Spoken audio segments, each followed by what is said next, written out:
Bonjour et bienvenue sur la chaîne YouTube de Teresa Home. Je suis Stéphanie, fondatrice de Teresa Home Bien-être, instructrice de yoga, praticienne en massage bien-être. Je vais vous présenter aujourd'hui la posture du chien tête en haut, Urdhva Mukha Svanasana, une posture de flexion arrière qui travaille l'ouverture du cœur, très bénéfique pour développer notre capacité respiratoire, pour assouplir les poignets ainsi que les renforcer, assouplir également la zone lombaire et renforcer les jambes. Enfilez quelque chose de confortable et on se retrouve tout de suite sur le tapis.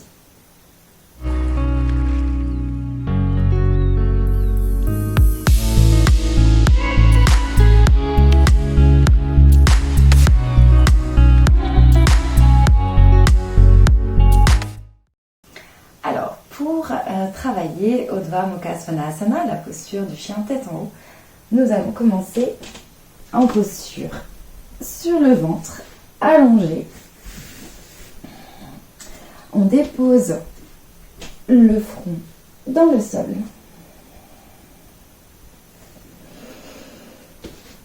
Et on va mettre au début, voilà, on va prendre quelques secondes pour s'intérioriser. Et donc on va laisser les bras le long du corps au départ.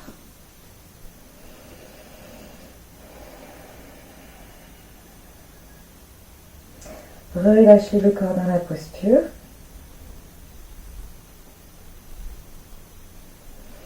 Étirez les jambes.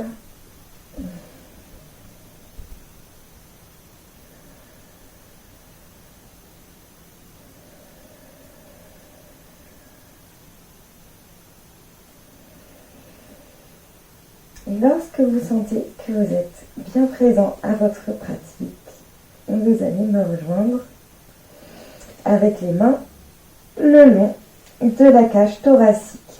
Donc à peu près en dessous la poitrine, ici au niveau des côtes basses. On va bien écarter les doigts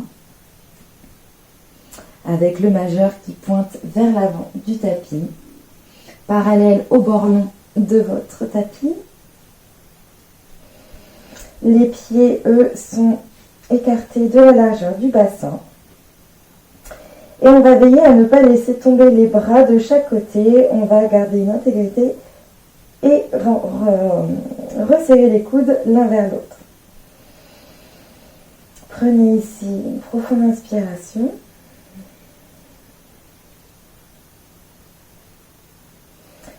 Relâchez les épaules pour le moment, les muscles de la nuque. Et sur l'inspire, on va décoller le front, tracer une ligne imaginaire avec le bout du nez pour engager la montée du buste, seulement à l'aide du dos. Inspirez et expirez. On commence déjà à ressentir la posture. Vous pouvez observer que les fessiers se contractent légèrement lorsque l'on décolle le buste. Et l'objectif ici, ça va justement être de porter notre attention à ces fessiers qui n'ont pas nécessairement besoin d'être contractés lorsque l'on va effectuer la posture. Donc je vais vous inviter à garder le contrôle de cette contraction justement pour l'amener là où elle est nécessaire, à savoir tout d'abord sur nos poignets, ce qui va nous permettre de décoller le buste, et sur le dessus de vos pieds et sur vos jambes. Ok, donc allez, on y va. On inspire, on décolle le menton, on trace cette ligne imaginaire. On décolle, on prend appui dans nos mains pour pousser le corps au-delà du tapis. On va au début garder un petit peu de fléchissement au niveau des coudes. Et là, on va tout de suite se concentrer sur nos pieds. On va pousser le sol avec le dessus de nos pieds pour décoller les jambes. Donc là, les coudes se tendent. Et on est dans un prémisse de la posture du chien tête en haut. Donc ici, la tête reste dans l'alignement de la colonne. Et on va peut-être ajuster, si vous ressentez une gêne au niveau de la zone lombaire, une tension.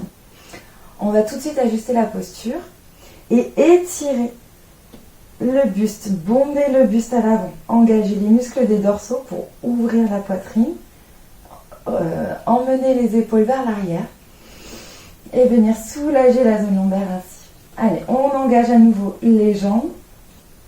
On peut peut-être ajuster les jambes si on sent qu'on est un petit peu trop loin. Et on engage, on pousse avec les dorsaux la poitrine vers l'avant. On pousse dans le sol avec le dessus des pieds, on pousse dans le sol avec les mains. On décontracte nos fessiers. Et le coccyx, lui, va pousser légèrement vers le sol afin de favoriser cette cambrure du dos. On est sur une flexion arrière.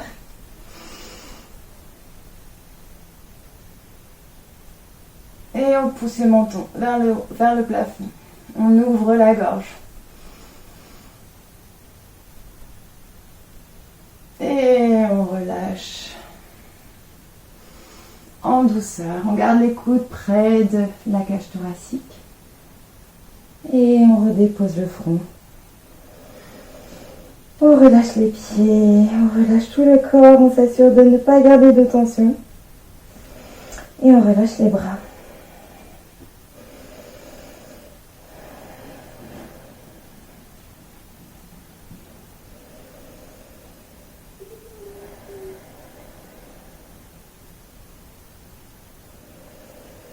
On va le refaire une fois. On amène les mains proches de la cage thoracique. On veille à bien écarter les doigts les uns des autres. Le menton dans le sol, la nuque relâchée. Les pieds écartés de la largeur du bassin. Et on inspire, on décolle le front, on trace cette ligne imaginaire avec le bout du nez. On monte le buste à la force des dorsaux et on prend appui. Ensuite, avec les mains, ici, on enfonce le dessus des pieds dans le sol et on pousse la poitrine vers l'avant avec les muscles du dos. On pousse dans le sol avec les mains, on n'est pas avachi dans la posture. On ouvre les épaules vers l'arrière pour laisser la poitrine s'ouvrir vers l'avant. Les muscles des jambes sont engagés, les fessiers relâchés, peut-être légèrement contractés afin de soulager les petites tensions de la zone lombaire. Et on pousse le menton vers le plafond. Ressentez fortement les ischio-jambiers, les quadriceps contractés. Et on relâche. Sur l'expire, en lenteur et en contrôle, ressentez votre corps qui se dépose lentement dans le tapis. Les tensions qui se relâchent une à une. Et on se repose dans notre posture de détente.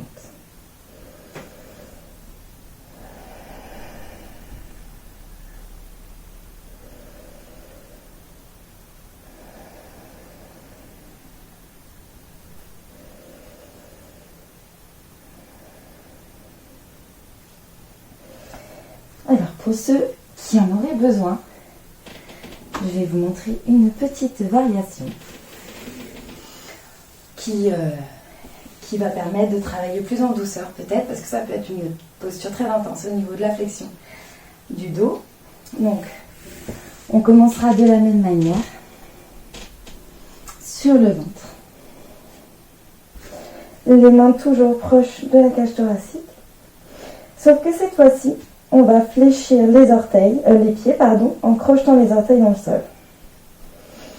Et après, on part de la même manière. On inspire, on décolle le front, on trace notre ligne imaginaire, on se grandit, on ouvre bien les épaules vers l'arrière. On pousse dans le sol pour décoller les jambes et on reste en appui sur nos orteils.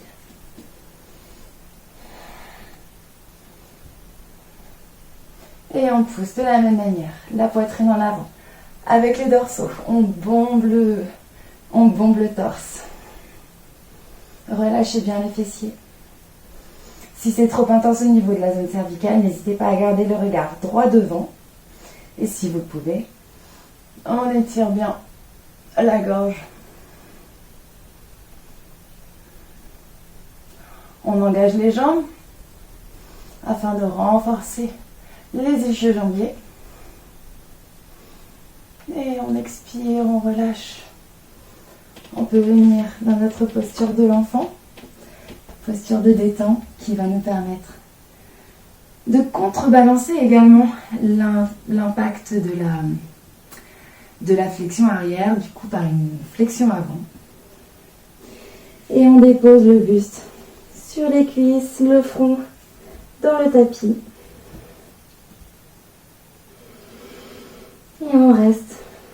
On prend le temps d'observer son souffle, de revenir à une respiration plus profonde, plus lente.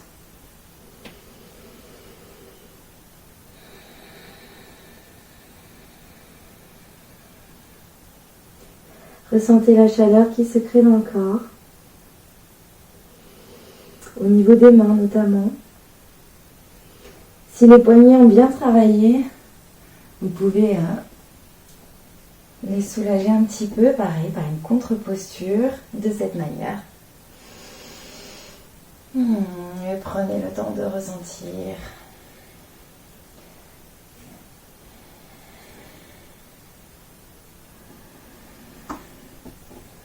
Et voilà, c'était la posture du chien tête en haut, Urdhva Mukha Svanasana. J'espère que ça vous aura plu, que ça vous aura permis de découvrir la posture, peut-être de l'approfondir. N'hésitez pas à partager votre expérience dans les commentaires, à partager la vidéo avec les personnes qui sont comme vous intéressées par les asanas du yoga. Abonnez-vous à la chaîne pour recevoir les notifications de prochaines vidéos. En attendant, prenez soin de vous. Je vous retrouve très bientôt pour une nouvelle vidéo. Bye bye!